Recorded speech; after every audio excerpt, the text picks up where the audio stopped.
Hi everyone, this is Romi, and today what I wanted to talk about was writing therapy and all the ways we can use writing whilst we're in self-isolation or quarantine or social distancing and we're spending a lot of time in the home. I did touch on some journaling in my last video about staying in the home. I'll do a quick recap and just talk about a few things about writing and how we can use writing to help get through this time. There's not a lot of options that we do have in getting out and about and socializing, but writing is definitely something that we always have. Okay, so the way I explain writing therapy is, and I love writing therapy by in itself does a whole lot of things for you. Okay, different from computer, and I know in the younger generations now they're very computer based, but why writing for me is when you write in this forward momentum. It's almost a rocking sensation, okay? Different from static computer and phone. We're actually writing in a forward momentum. Whichever direction you're writing in, whatever language, it's your forward momentum, okay? So we are moving through and out the other end. Why we need to do these kinds of things is what I call white noise. White noise is this: all of the noise that is inside of our head, and particularly at this time, whilst we're all spending so much time at home, we have so much going on in our minds, whether it's dealing with ourselves or dealing with those that we're living with, or fears or worries or anxieties, or just all the stuff that's going on. It's all ruminating inside our head, okay? It goes in circles. That white noise, those random half sentences, thoughts, are going around and around in circles, which is sometimes we feel like we're going a little bit crazy. But all we need to do is finish those sentences, untangle that kind of knot that's been formed, that whirlpool, and actually put it into flow. Okay, so take the whirlpool and put it into flow. So if you take each one of those thoughts, sentences, half thoughts, fears, whatever is going on for you, and write. Okay, by nature we don't write half sentences, so I would never write, oh, but. Okay, it's just it's too unnatural. So what happens is we start finishing our sentences. So all of those half thoughts, all of those random bits, whether it's sort of mundane and boring or something that's really, really bothering us, it doesn't matter.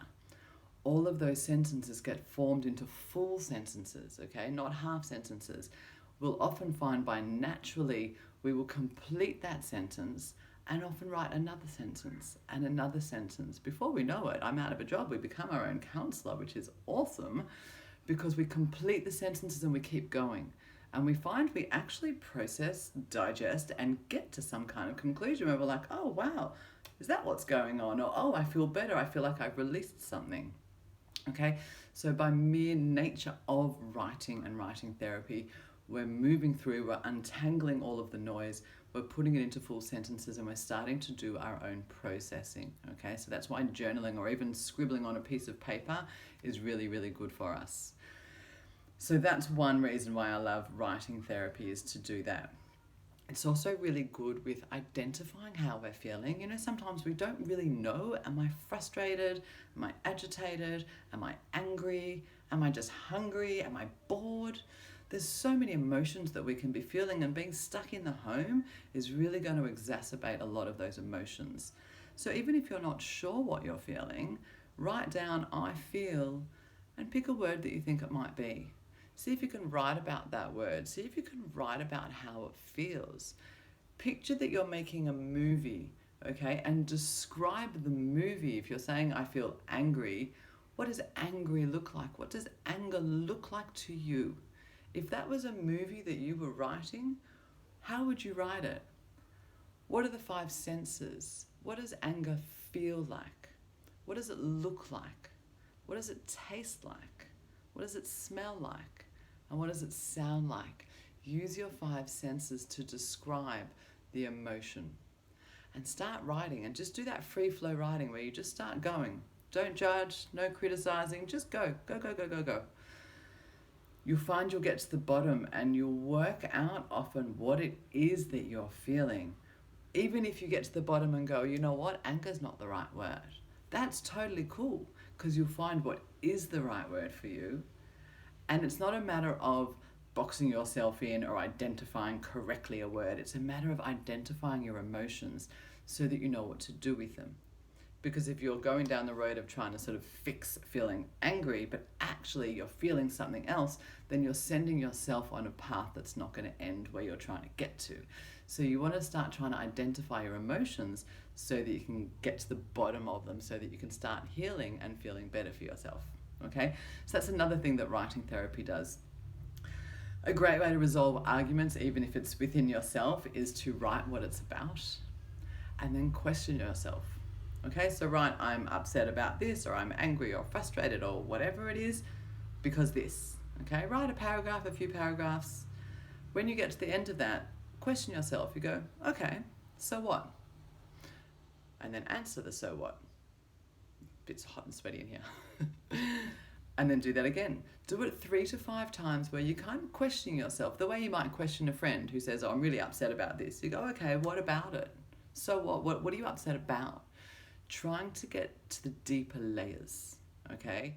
Often what we think we're upset or angry or whatever about, when we dig deeper into the deeper layers, we'll find often it's actually about something else. It's about a deeper issue. It's about an old trigger.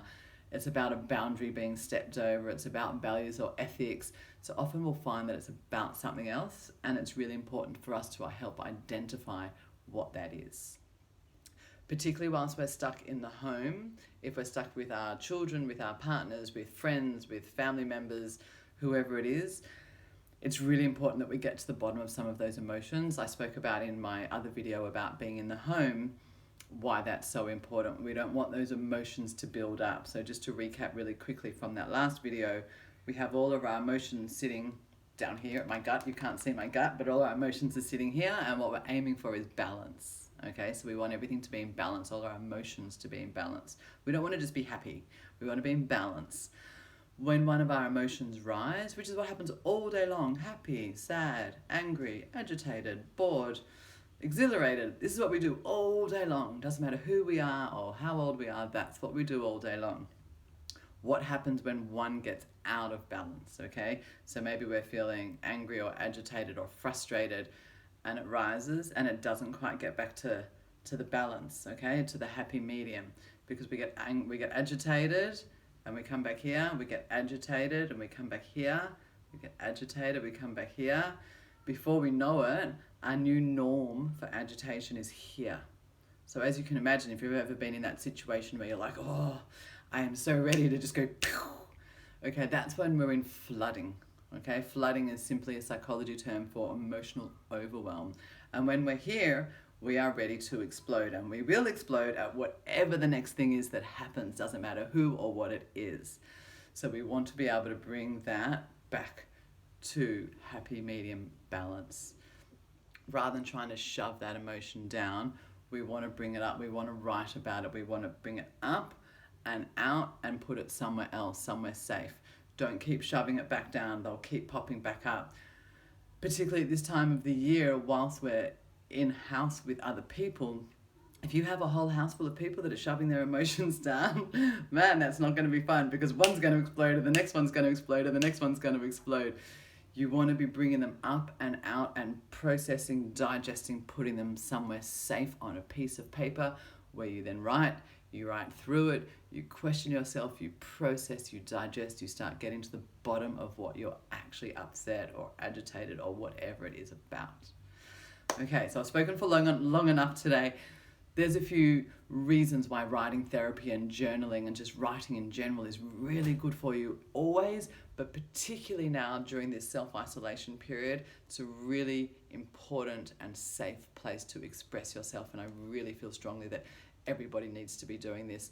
Otherwise, it's going to get a bit volatile. We all need to be processing. We're all in a difficult space right now, but we need to be processing our emotions and not letting them build up. So lots of love and lots of luck, and see you again soon. Thank you.